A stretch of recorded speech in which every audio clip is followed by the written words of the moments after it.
Agora, a gente traz informações do trágico acidente que tirou a vida de 2 estudantes de medicina veterinária em Penedo. Eles morreram após o carro em que estavam cair no rio, na estrada do povoado Ponta Morfina. No buraco em que o carro caiu, era para existir uma ponte que foi destruída pelas chuvas lá na região. A polícia está investigando se houve omissão por parte do poder público na interdição e sinalização da ponte. A repórter Maria Maciel está ao vivo aqui com a gente. Maria, o que a polícia já pode falar sobre esse caso? Uma tragédia, né, que comoveu a gente aqui no final de semana, desde que essa notícia repercutiu, né, na verdade, desde a sexta-feira se fala nesse assunto. Lamentável, 2 jovens, né, um de 25, outro de 26 anos apenas, estudantes, estavam juntos, eram amigos e morreram de forma trágica por conta dessa sinalização que eles não conseguiram perceber ali no momento que estavam dirigindo, trafegando. A polícia agora está investigando quem foi o responsável por esse acidente, né, Maria? Exatamente, Beatriz. Então, é esse carro que vinha pela estrada, nessa estrada aí da zona rural lá de Penedo, nem sequer tinha ideia de que no local que deveria existir uma ponte não tinha nada, tinha apenas um buraco. E acabou, então, nessa tragédia com a morte desses 2 estudantes. Olha, as vítimas foram identificadas como Pedro Henrique Macedo e Rosevânio Barbosa Júnior. Como você falou, os 2 eram estudantes do curso de medicina veterinária. Uma grande perda aí para a família. Agora, em relação a esse caso, né, a novidade que a gente tem é que foi aberto um inquérito para investigar as causas desse acidente. De que forma, né, esse carro caiu lá, por que ele passou nesse local onde deveria existir uma ponte. Aqui comigo está o delegado Rômulo Andrade, que está à frente desse caso, para falar um pouquinho, então, do que vai ser feito a partir de então. Já tem pessoas para serem ouvidas? Boa noite. Boa noite. Inicialmente nós mandamos uma equipe de policiais ao local no dia que tomamos conhecimento desse fato e eles me passaram a primeira impressão do que encontraram ali. Então, nosso primeiro passo foi determinar a instauração do inquérito policial que vai apurar os fatos, o que foi que aconteceu ali e as possíveis responsabilidades. É importante que a população seja informada e tenha conhecimento que é um direito das pessoas, dos cidadãos, a segurança viária. A pessoa que está transitando numa via, ela espera que essa via tenha continuidade e que você conheça o destino dela, né? O final dela. Então, se você está transitando numa via e de repente tem um buraco lá, um precipício e um rio embaixo e você cai, alguma coisa errada aconteceu.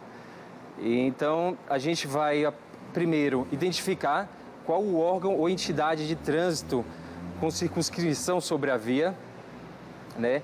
E depois vamos ver se houve implantação de sinalização nessa via.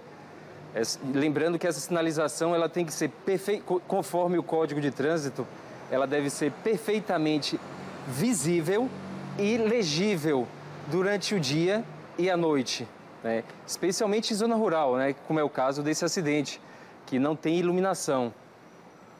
Então, diante disso aí, nós vamos colher também testemunhos de populares ali, de quem mora nas redondezas, para saber quando foi que essa ponte caiu, qual o tipo de sinalização que o órgão colocou, né? E o que aconteceu com essa sinalização, porque a gente tem que analisar se essa sinalização existia mesmo, se ela era adequada e suficiente e se ela foi colocada na forma correta, né? Diante dessas informações todas, iremos concluir esse inquérito no prazo de 30 dias e apontar, caso haja, os responsáveis por esse acidente.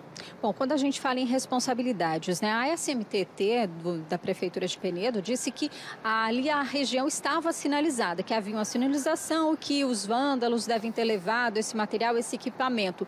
Agora, tudo isso vai ser confrontado, né? Se diz que existia, esse é o papel agora dessa investigação.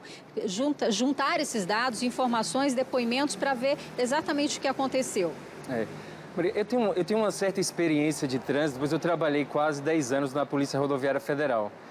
Então, eu fui um dos responsáveis por fazer a interdição da BR-101 nas chuvas de 2010.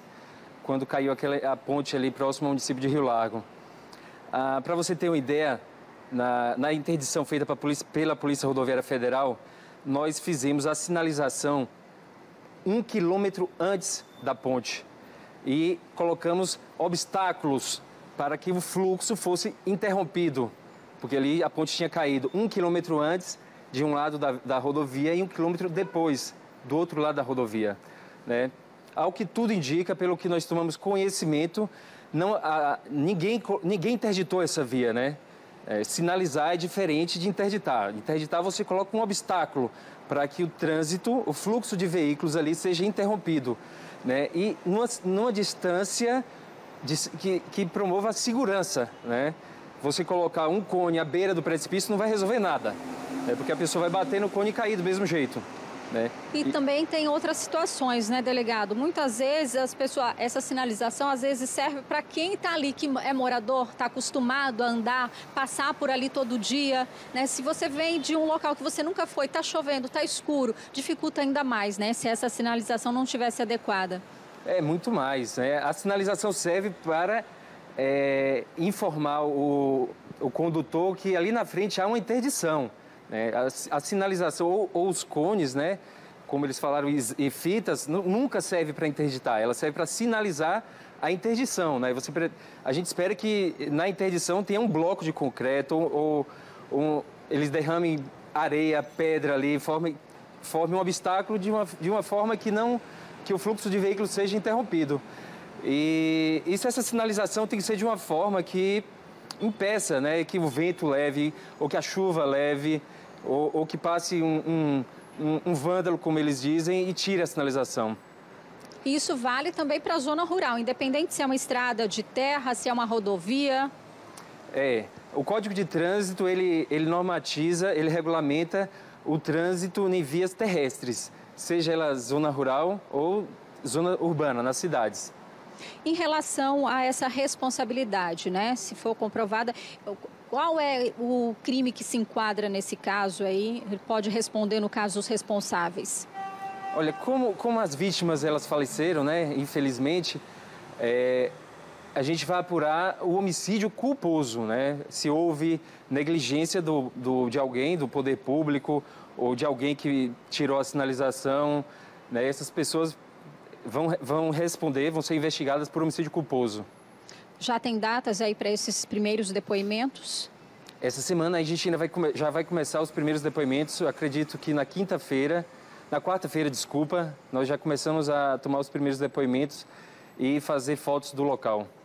Certo, muito obrigada, delegado, pelas informações. Então é isso, esse inquérito policial que foi aberto para investigar as causas desse acidente, com um prazo aí de 30 dias e essas primeiras testemunhas, né, esses primeiros depoimentos que vão passar a ser colhidos a partir, então, de quarta-feira. É claro, vale lembrar, e como o delegado estava me explicando, que esses casos, todo acidente de trânsito, né, que tem vítimas fatais, né, tem que ser aberto esse inquérito policial, trazer esse esclarecimento não só aos familiares, como também a toda a sociedade. Eu volto com você, Bia. Ok, Maria, obrigada pelos esclarecimentos. Eu queria só continuar ainda aqui o assunto, né, com o doutor Rômulo Andrade, porque foi muito importante essa entrevista que ele concedeu agora, trazendo alguns pontos aí de falhas que já foram constatadas, foram vistas, como, por exemplo, a distância em que essa interdição, essa sinalização estava colocada em relação ao ponto final da estrada, né, do trajeto, porque fatalmente, se o carro chegasse naquele ponto, haveria um risco muito grande dele continuar em movimento e cair na beira do precipício, desse precipício, né, que a gente fala assim, não é pela altura, mas realmente tinha uma profundidade ali, o rio passando, tanto é que eles ficaram nessa situação. Veja, o carro capotou provavelmente e eles não conseguiram, infelizmente, sair do veículo. Mas ele coloca que já vê aí, eu diria, falhas, para usar um termo mais simples, né? Falhas na própria sinalização, e a primeira delas seria a distância muito curta. Objetivamente, eu gostaria que você perguntasse para ele quem é que pode responder na ponta pelo crime, né? Quem é a pessoa que responde pelo homicídio culposo? Se é o responsável pela pasta, no caso pela SMTT aí do município, né? Ou se é o encarregado direto que fez esse serviço. E também se as pessoas que teriam furtado essa sinalização respondem na mesma medida. Delegado, a Bia está perguntando lá no estúdio o seguinte: no caso, quem responderia objetivamente por esse crime, né, por esse homicídio culposo? Seria o responsável aí por essa sinalização do órgão público? Quem seriam essas pessoas? Inicialmente a gente vai identificar quem é o gestor do órgão ou entidade de trânsito com circunscrição sobre a via, não é? E ele responde inicialmente. Caso ele indique que havia outra pessoa ali responsável, né, um subordinado responsável por aquela implantação de sinalização e interdição, aí, nesse caso, também essa outra pessoa será investigada. A gente ainda vai ter que apurar isso. Agora, cabe dentro dessa investigação o fato, essa afirmação da Prefeitura de Penedo, de que havia sinalização e que ela foi roubada, levada, essas pessoas que levaram esses equipamentos, cabe a investigação também ou não? Isso é um fator secundário? Ou isso não tem relevância para a investigação? Olha, tem relevância também, porque se alguém tirou a sinalização dali, ela concorreu com o resultado morte, né, com o acidente.